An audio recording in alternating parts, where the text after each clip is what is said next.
Assalamualaikum warahmatullahi wabarakatuh. Salam PAI. Selamat datang kembali di kelas daring mata pelajaran Pendidikan Agama Islam. Pada video kali ini, kita sama-sama akan belajar salah satu materi kelas 7 yang berjudul Berempati itu mudah, menghormati itu indah. Selamat menyaksikan. Berikut penjelasan dari materi Berempati itu mudah, menghormati itu indah. Islam merupakan agama yang sempurna. Ajaran Islam tidak hanya menyentuh masalah akidah dan tata cara beribadah, tetapi juga perilaku terpuji. Di antara contoh perilaku terpuji yang diajarkan dalam Islam adalah perilaku empati, hormat dan patuh kepada orang tua dan guru. Pembahasan tentang perilaku terpuji yang meliputi empati, hormat dan patuh kepada orang tua dan guru akan dijelaskan lebih lanjut pada bab ini. Poin A, empati. Empati adalah keadaan mental yang membuat seseorang merasa bahwa dirinya berada dalam keadaan, perasaan, atau pikiran yang sama dengan orang lain yang dilihatnya. Islam sangat menganjurkan sikap empati. Sebagaimana firman Allah dalam Quran Surat An-Nisa ayat 8 yang artinya, dan apabila sewaktu pembagian warisan itu hadir beberapa kerabat, anak-anak yatim, dan orang-orang miskin, maka berilah mereka dari harta itu sekedarnya, dan ucapkanlah kepada mereka perkataan yang baik. Quran Surat An-Nisa ayat 8. Selain itu, terkait sikap empati, Rasulullah Shallallahu Alaihi Wasallam bersabda dalam sebuah hadis yang artinya, orang mukmin yang satu dengan yang lain bagai satu bangunan yang bagian-bagiannya saling mengokohkan. Hadis riwayat Bukhari. Hadis tersebut secara tidak langsung mengajarkan kepada kita untuk bisa merasakan apa yang orang lain rasakan. Apabila ia sakit, kita pun merasa sakit, dan apabila ia gembira, kita pun merasa gembira. Allah Subhanahu wa Ta'ala menyuruh umat manusia untuk berempati terhadap sesama, peduli, dan membantu antar sesama yang membutuhkan. Allah Subhanahu wa Ta'ala sangat marah kepada orang-orang yang egois dan sombong. Nah, lalu bagaimana caranya menimbulkan sikap empati terhadap sesama dalam kehidupan sehari-hari? Pertama, dapat merasakan apa yang orang lain rasakan. Kedua, mampu menempatkan diri sebagai orang lain.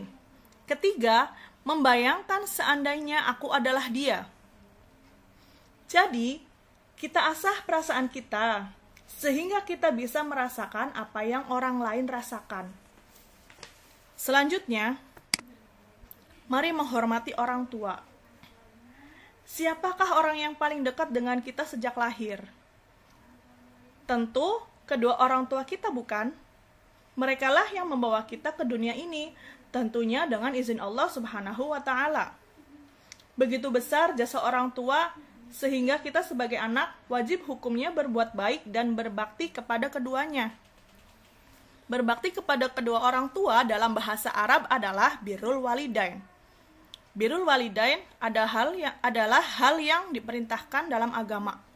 Oleh karena itu, bagi seorang muslim, berbuat baik dan berbakti kepada orang tua bukan sekedar memenuhi tuntutan norma susila dan kesopanan, melainkan dalam rangka menaati perintah Allah Subhanahu wa Ta'ala dan Rasul-Nya.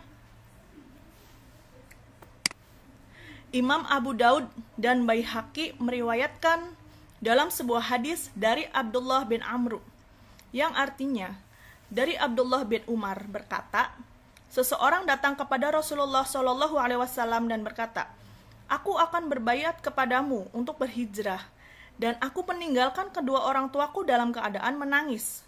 Rasulullah Shallallahu Alaihi Wasallam bersabda, kembalilah kepada kedua orang tuamu, dan buatlah mereka tertawa, sebagaimana engkau telah membuatnya menangis. Hadis riwayat Baihaqi. Hadis tersebut menegaskan kepada kita agar tidak sekali-kali mengecewakan kedua orang tua kita.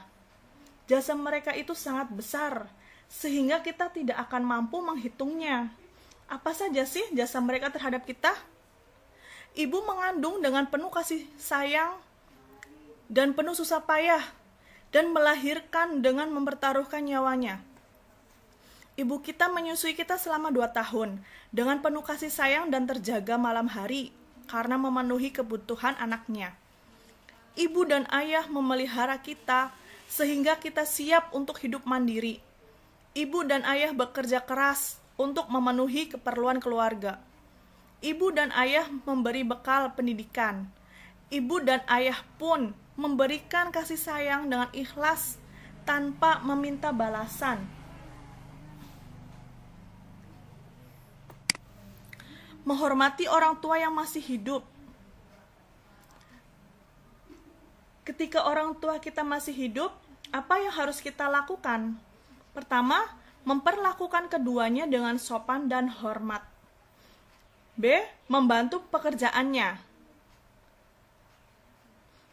Jangan biarkan mereka itu mengerjakan semuanya sendiri, apalagi pekerjaan itu menyangkut untuk kita. Contohnya, membersihkan rumah, mencuci piring, dan lain-lain. Idealnya, kitalah yang mengerjakan itu semua, bukan orang tua kita. Selanjutnya, mengikuti nasihatnya, apabila nasihat itu baik. Kemudian, membahagiakan keduanya, dengan contoh, dengan prestasi yang kita dapatkan, sehingga mereka bangga dengan kita. Jangan buat orang tua kita kerut keningnya karena memikirkan sikap kita. Kalau orang tua kita memanggil, cepat sambut sahutannya. Kalau mereka meminta tolong, prioritaskan mereka.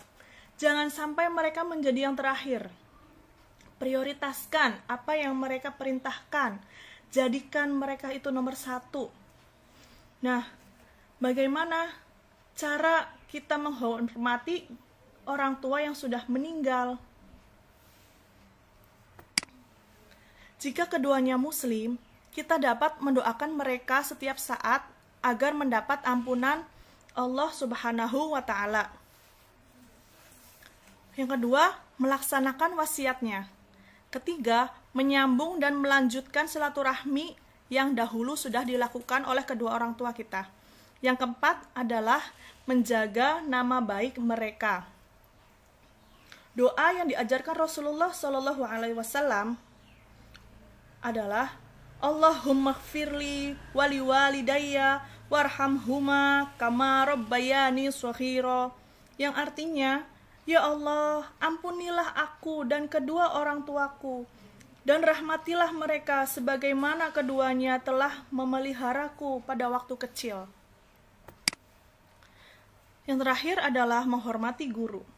Kita tahu guru adalah orang yang memberikan kita ilmu, yang memberikan bimbingan kepada kita supaya kita berakhlak, supaya kita memiliki wawasan dan pengetahuan, diberikan keteladanan yang luar biasa. Maka sepatutnya agar ilmu itu berkah, ilmu itu meresap ke dalam hati kita, agar ilmu itu berpengaruh terhadap perbuatan kita, maka mari kita hormati guru. Ali bin Abi Thalib berkata, kalau ada orang yang memberikan secuil ilmu kepadaku, maka aku akan berhak dan layak menjadi budaknya.